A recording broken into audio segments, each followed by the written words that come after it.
Eh bien, bonjour. Alors, aujourd'hui, nous allons parler d'une fonctionnalité dans Teams qui s'appelle les événements en direct ou le live event, peu importe.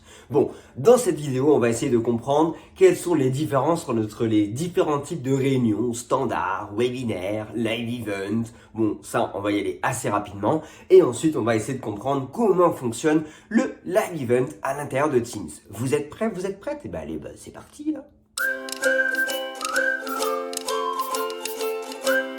Avant de commencer et avant de devenir des Spielberg de la réunion dans Teams, voyons un petit peu ce qu'il existe comme différence en termes de rencontres dans Teams. Rappelez-vous, vous avez la réunion dite standard, ce que vous utilisez à 99,99% du temps dans votre quotidien avec Microsoft. En gros, les réunions standards, c'est des réunions standards, hein, voilà. Ensuite, on va avoir l'option de webinaire. Et oui, on a le webinaire dans Teams. Lui, comme la réunion standard, va générer en gros une rencontre dans Teams, sauf que sa nuance, ou sa particularité du moins, va être qu'il va permettre de créer un encart pour que les personnes puissent s'inscrire avant cette rencontre. Donc en gros, vous n'enverrez pas un lien de participation, mais un lien d'inscription. Ici, les participants pourront s'inscrire tout simplement et participer à votre webinaire.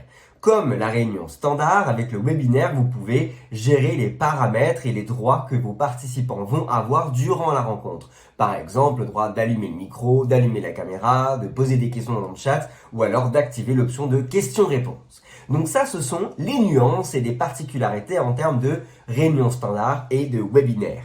Et ensuite, on a le troisième, qui lui est peut-être pas utilisé tous les jours, qui est le live event ou les réunions ou les événements en direct. Et c'est ça qu'on va aller creuser juste maintenant.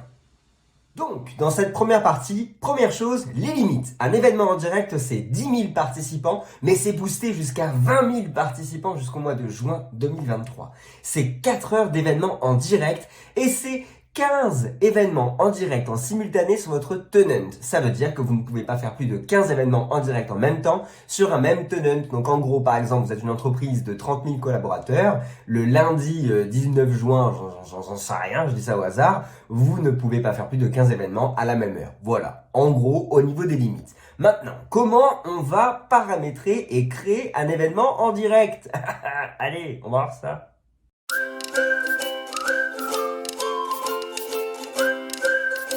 Donc, le paramétrage d'un événement en direct est plutôt simple. Première étape, connectez-vous sur votre calendrier Teams et à côté de nouvelles réunions, vous allez pouvoir cliquer sur la flèche qui est juste ici et vous allez pouvoir sélectionner un événement en direct. Attention, il se peut que l'événement en direct ne soit pas disponible pour vous parce que votre service informatique l'a bloqué. Dans ces cas-là, je vous invite à vous rapprocher de celui-ci. On vient sélectionner événement en direct, on vient lui mettre un titre. Par exemple, lancement, nouveau produit. Hop, bien sûr, on écrit ça comme il faut.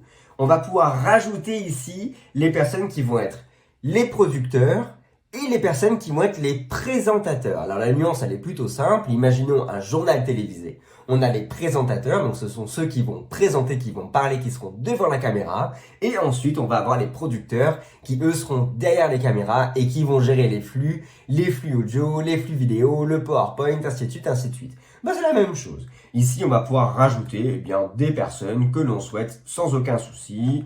Hop, on va rajouter Diego. Ok. Une fois qu'on a rajouté les personnes, de base, ils vont rentrer en tant que présentateurs. Vous pouvez avoir plusieurs producteurs. Donc, par exemple, Myriam, je vais cliquer sur présentateur et je vais la rendre productrice. Myriam est donc de ce fait désormais productrice. Et on a Diego et Megan qui, elles, sont des présentateurs. On verra tout à l'heure les différences entre les vues. Vous allez pouvoir également cocher cette case-là pour dire que vous voulez inviter des présentateurs externes à votre organisation. De ce fait, le présentateur externe, quand il va rentrer dans l'événement, il va rentrer sur la salle d'attente et vous n'aurez qu'à juste l'autoriser pour qu'il puisse rentrer en tant que présentateur. Dans notre cas, on va pas le faire. Ok. Une fois que c'est fait, on peut choisir la date de début. On va dire par exemple le 15 mars. On va dire que ça commence à midi et ça finit le 15 mars à 14 heures, par exemple. On va pouvoir choisir un fuseau horaire si vous le souhaitez, mettre des détails. Ici, attention, ce n'est pas comme une réunion standard d'ailleurs aucune réunion standard. Ce n'est pas comme une réunion standard. Le détail que vous allez noter ici sera visible exclusivement par vos présentateurs et vos producteurs. Il ne sera pas visible par vos participants et vous verrez pourquoi. Une fois que ça c'est fait, on fait suivant. On arrive sur ce panneau-ci. Ici, on va pouvoir gérer les autorisations de l'événement en direct. Est-ce que vous voulez que ce soit un événement qui soit que pour des contacts spécifiques ou un groupe spécifique à l'intérieur de votre organisation? Est-ce que vous voulez que ce soit un événement à l'échelle de l'organisation, donc toutes les personnes qui disposent du lien au sein de l'entreprise pourront voir l'événement, ou alors même plus, un événement public, et là, toutes les personnes qui disposent du lien pourront également participer à cet événement, qu'il soit interne ou externe à votre organisation. Sachez juste que l'événement public n'est peut-être pas disponible pour vous. Pareil, il peut être grisé. Dans ce cas-là, je vous invite à vous mettre auprès de vos équipes informatiques pour qu'ils vous autorisent l'usage de l'événement public, le cas échéant. Nous, on va partir sur un exemple à l'échelle de l'organisation. Vous allez ensuite pouvoir préciser comment vous souhaitez produire cet événement-là, soit par Teams, soit par un encodeur que vous allez mettre dans Teams. Un encodeur, c'est vraiment un logiciel en plus, on va pouvoir faire plus de gestion du flux audio, du flux vidéo, du flux caméra. Nous, dans notre exemple, on va rester vraiment sur Teams pour vous montrer qu'on est capable de faire de belles choses en restant à l'intérieur de la technologie M365. On va pouvoir activer différentes options ou en désactiver d'ailleurs. Donc l'enregistrement disponible pour les producteurs ou les présentateurs, l'enregistrement disponible pour les participants. Si vous voulez mettre en place du sous-titrage, nous on ne va pas vouloir en mettre en place pour notre test. Si vous voulez avoir un rapport de mission de participants, je vous invite à le garder. En fait, là vous verrez les personnes qui se sont connectées, quand, les personnes qui se sont déconnectées, quand et ainsi de suite. Et les questions-réponses. Alors, à mon sens, il est préférable de cocher questions-réponses parce que de base, sachez-le, les participants n'ont pas le droit d'activer la caméra ou de parler. Ils sont juste des participants. Ils vont juste pouvoir regarder l'événement. Si vous voulez qu'il y ait une participation, mettez en place les questions-réponses qui leur permettra de vous poser des questions directement. Vous allez pouvoir aussi adapter le lien d'assistance. Donc de base, c'est un lien Microsoft, mais vous pourrez mettre un lien vers votre site web, vers l'intranet ou peu importe, qui donne des contacts en cas de problématique de connexion ou autre. Voilà. Une fois que ça c'est fait, on planifie. Et donc là, on va trouver cette partie-ci. Donc, on retrouve l'invitation qui est envoyée exclusivement aux présentateurs et aux producteurs comme on a vu au préalable.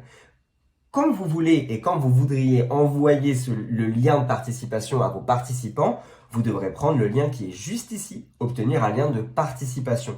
Et c'est grâce à ce lien-ci que vous pourrez inviter vos participants. Alors ce lien est disponible via cet écran-là, ou alors si je ferme et si je réouvre mon invitation, je vais pouvoir trouver ici encore une fois mon lien de participation que vous pourrez envoyer par courriel, mettre dans l'intranet, mettre à l'externe ou peu importe sur vos réseaux sociaux. Vous pourrez ensuite en faire ce que vous voulez en ayant toujours en tête la limite de 20 000 participants pour le moment et 10 000 par la suite.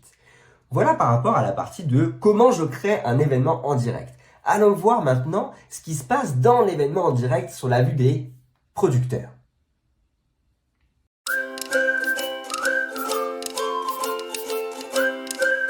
Alors, les producteurs, eux, vont avoir l'invitation comme ceci. Pour voir si c'est un événement en direct, on a cette icône qui est en bas à droite. On va pouvoir double-cliquer et rejoindre directement cette rencontre. Sachez que ce qui va être intéressant, notre événement, rappelez-vous, est à midi. Vous voulez faire des tests avec tous les producteurs et les présentateurs avant midi. Vous pouvez très bien vous connecter à 11h sans que cela n'impacte l'invitation et sans que vos participants ne le sachent en soi. Donc ici, on va rejoindre. En rejoignant, on va pouvoir activer la caméra par exemple, activer le micro par exemple également. Une fois que c'est fait, je vais pouvoir rejoindre.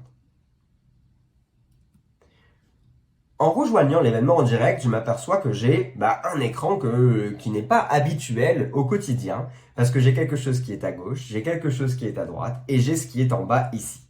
Alors, les nuances sont plutôt simples. Ce que vous avez en haut à gauche, l'écran qui est ici sera l'écran de file d'attente au moment où vous serez en direct. Donc, ce sera du contenu que vous pourrez préparer à lancer en flux. Ce que vous aurez à droite, ce sera ce que les participants verront. Attention, vous avez un décalage par contre entre ce que vous allez faire et ce que vos participants vont entendre. Un décalage qui peut monter au moins jusqu'à 5 minutes. En dépend des réseaux, en dépend de plein de choses. Donc, si par exemple pendant votre événement, vous posez une question à tout le monde, mais que vous n'avez pas de réponse, pas d'inquiétude. Ils vont avoir la question dans les minutes qui arrivent et donc ils pourront vous répondre par rapport à ça. Donc, ayez bien en tête ce laps de temps qui peut exister au niveau du décalage sur votre réel direct. Ensuite, en bas, vous avez donc là vous, mais vous aurez toutes les vignettes de toutes les autres personnes. C'est là où on fera le flux vidéo. C'est-à-dire que si plusieurs personnes sont connectées, plusieurs présentateurs ou plusieurs producteurs, il est possible qu'un producteur puisse être également présentateur par exemple, vous pourrez lancer son flux vidéo directement dans la file d'attente ou peu importe. Par exemple ici, si je fais lancer mon flux vidéo, mon flux passe en file d'attente et ensuite je vais pouvoir le diffuser en direct. Voilà. Et donc là, ce serait potentiellement ce que les gens verraient. Attention, très très important. Quand vous serez au jour J, ne cliquez jamais sur démarrer si ce n'est pas encore le moment de démarrer. Parce que si vous cliquez sur démarrer, vous ne pouvez pas mettre pause et redémarrer. Un démarrage est définitif de votre événement. Donc quand vous êtes certain que c'est le bon moment de cliquer sur play, action pour votre événement, c'est là où vous cliquez sur démarrer. Ok ? Ensuite, vous voyez sur l'écran de gauche, on a un petit icône qui est ici qui est assez étrange. On a soit source unique ou soit contenu de gauche. Si on fait contenu de gauche, ici vous verrez que ma caméra va passer juste ici, mais qu'ici je peux rajouter quelque chose. Pour rajouter quelque chose ici, en fait c'est le contenu partagé. On peut mettre le PowerPoint de la personne à côté. Et donc là par exemple, je viens partager du contenu, je viens dire ok, je veux partager par exemple mon écran Teams. Mon écran Teams va se mettre en partage, vous voyez qu'il est juste là en contenu. Je vais pouvoir cliquer dessus et mon contenu partagé va apparaître ici. Et donc, si je fais diffuser en direct, ce qui serait vu par mes participants serait mon contenu à gauche et ma tête à droite. Ce qu'on est capable de faire, c'est de gérer les différents flux vidéo. Par contre, une seule personne uniquement peut partager son contenu en même temps. On n'a pas de file d'attente de contenu partageable. Ça veut dire que, imaginons là, j'ai un autre présentateur avec moi qui veut partager son écran. Il va vraiment falloir qu'il attende que ce soit son moment de parler pour pouvoir cliquer sur partager. Dès qu'il va cliquer sur partager, bim, ça va changer le contenu que moi je partage pour son contenu. Moi, ce que je vous conseille par rapport à ça, pour les transitions entre les écrans partagés, eh bien, c'est de mettre en file d'attente la source vidéo de la personne qui va parler et qui va devoir partager. Donc, dès que c'est à lui, hop, cette personne, on la lance en flux en direct. On prépare quand même en parallèle dans la file d'attente le contenu. Dès qu'il aura partagé et qu'il aura son bon contenu, eh bien là, on pourra mettre le flux en direct. Comme je vous l'ai dit, ici, on n'est pas encore en live, hein, ok ? Ici, on est exclusivement sur de la préparation. C'est ce que je vous disais, on peut se connecter 30 minutes avant, faire des tests entre nous, sans qu'il y ait d'impact. Dès qu'on est prêt, dès qu'on se dit « Ok, c'est le moment », eh bien, on va pouvoir cliquer sur « Démarrer ». Le démarrage va vous mettre cette petite pop-up pour vous dire « Ok, attention, là, tu vas pouvoir lancer quelque chose. Tu as un différé de 10 à 20 secondes qui va dépendre, comme je vous l'ai dit, qui peut aller jusqu'à quelques minutes, mais c'est vrai qu'en règle générale, on est 10 à 20 secondes pour les participants. Une fois que ça c'est fait, on continue. C'est une action qui est irréversible. Vous ne pouvez pas mettre pause encore une fois. La seule chose que vous pouvez faire, c'est faire terminer. Là, vous voyez la nuance, on voit bien qu'on est bien en rouge, on est bien en direct, on voit le nombre de participants qui sont connectés. Pour rappel, on est sur la vue ici des producteurs. On va également pouvoir retrouver juste ici le flux de questions-réponses que les participants pourraient mettre, qui est le même flux de questions-réponses qui est disponible dans les rencontres standards et dans les webinaires au niveau de Teams.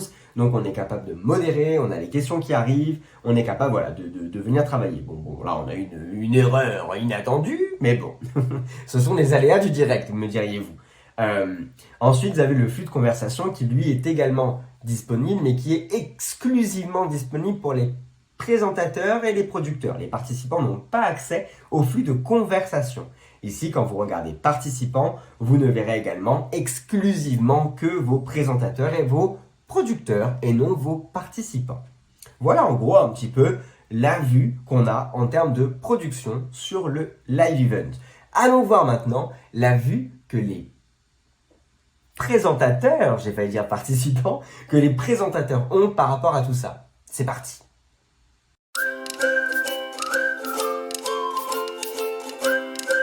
Là, dans la vue des présentateurs. Ici, je suis dans la peau de Diego. Alors voilà ce que Diego voit. Ici, il va avoir un écran qui est pour le coup très semblable à l'écran de réunion plutôt standard. Donc vous voyez que Diego voit qu'on est en direct, il voit le nombre de participants également, il voit également le le flux de conversation qu'il a avec les présentateurs et les producteurs. Il a également l'accès aux questions-réponses qui sont disponibles pour les participants, en espérant que là ça fonctionne. Mais là c'est bon, ça fonctionne. On a la même chose, hein, vous voyez, donc les nouveaux, les publiés, ceux qui sont fermés. Donc là il y aura les flux de ce que les participants vont envoyer comme questions en nouveautés qui pourront être monitorés, envoyés, répondus, fermés, peu importe. Ici, il a également la possibilité d'activer ou pas sa caméra, son microphone également, et de lancer du partage. Voyez-vous, l'écran des présentateurs est plutôt simple. C'est surtout au niveau du producteur que ça change. Maintenant, on va aller voir ce qui se passe du côté des participants. C'est parti.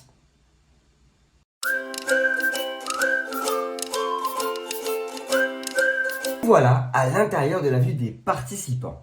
Les participants verront à gauche le contenu qui sera poussé en direct. À droite, les participants pourront voir donc en fait les questions qui sont posées, ils pourront voir les réponses qui sont apportées, mais ils pourront également poser une question. Juste ici, en posant la question, par exemple test, ils vont pouvoir, le cas échéant, publier en tant qu'anonyme. Alors ça c'est plutôt intéressant, parce que souvent quand il y a beaucoup de personnes, les participants peuvent avoir honte de poser des questions, donc là ils pourront le faire de manière anonyme, sans vraiment de problème. Sachez, et ne l'oubliez pas, que c'est aux producteurs ou aux présentateurs de valider les questions pour qu'elles arrivent à l'intérieur en fait du flux qui est dit en vedette. D'accord? Donc voilà, en gros par rapport à ça. Ici, le participant va pouvoir revenir en arrière pour voir ce qui s'est passé. Parce que peut-être qu'il a oublié quelque chose, peut-être qu'il est arrivé en retard. Et donc là, comme vous le voyez, il peut revenir en arrière et voir ce qui s'était passé au tout début de la rencontre. Ou alors il va même pouvoir revenir sur le flux en direct. Tout ça en un seul clic. Voilà en tout cas la vue des participants qui est plutôt simple et plutôt facilement prise en main. Les participants qui n'ont pas de compte Microsoft pourront se connecter sur une vue qui sera en ligne directement sans pour autant se connecter à un environnement Microsoft 365. Voilà, vous êtes désormais des expertes et des experts pour les événements en direct à l'intérieur de Microsoft Teams. Donc en gros, allez-y, amusez-vous. N'oubliez pas plus de 15 événements en simultané sur votre tenant. Bon, 15 c'est beaucoup, mais on peut peut-être vite atteindre les limites en dépendant du nombre de collaborateurs que vous avez dans votre entreprise. Donc, si vous avez aimé cette vidéo, n'oubliez pas un petit pouce bleu pour le dire. Commentez si vous avez des questions, je suis là pour ça. Mais et surtout, si vous voulez rester informé de toutes les nouveautés au niveau de Microsoft 365, mais et aussi des trucs et astuces, eh bien, souscrivez à cette chaîne. Sur ce, je vous souhaite de passer une très bonne journée et je vous dis à très bientôt.